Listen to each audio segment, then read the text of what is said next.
রব্বুল আলামিন এই পৃথিবীর মধ্যে আমাকে দুনিয়াতে সন্তান সম্পদ যা কিছু দিয়েছে, এইটা আমার সৌন্দর্য।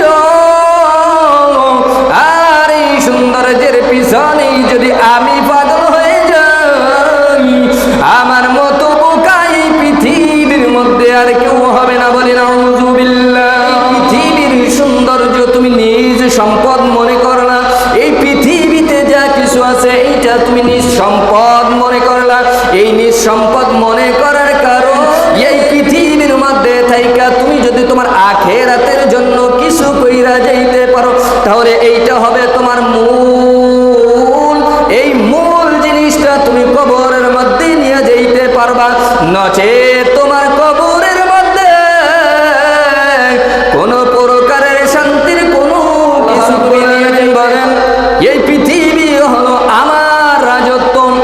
এই রাজত্বের মধ্যে তুমি যদি মালিকানা দাবি করো, তুমি যদি মালিক মনে কইরা বইসা থাকো, তাহলে তোমার মতো এই রকমের মালিক আমার এই পৃথিবীর মধ্যে দরকার নাই। তুমি কোথায় যাইবা? চলে যাও।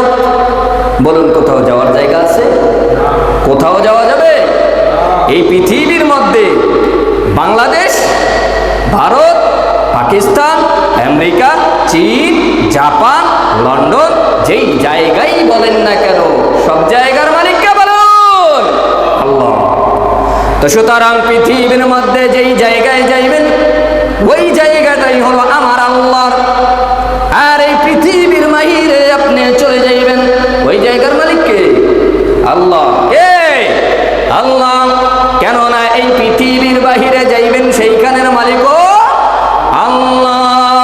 আল্লাহ ছাড়া আর কেউ মালিক না। হে আমার সাথীরা, যদি তোমরা দুনিয়াতে জান্নাতি মানুষ দেখতে চাও, তাহলে এই লোকটাকে দেখো, এই লোকটা জান্নাতি। বলি সুবহানাল্লাহ।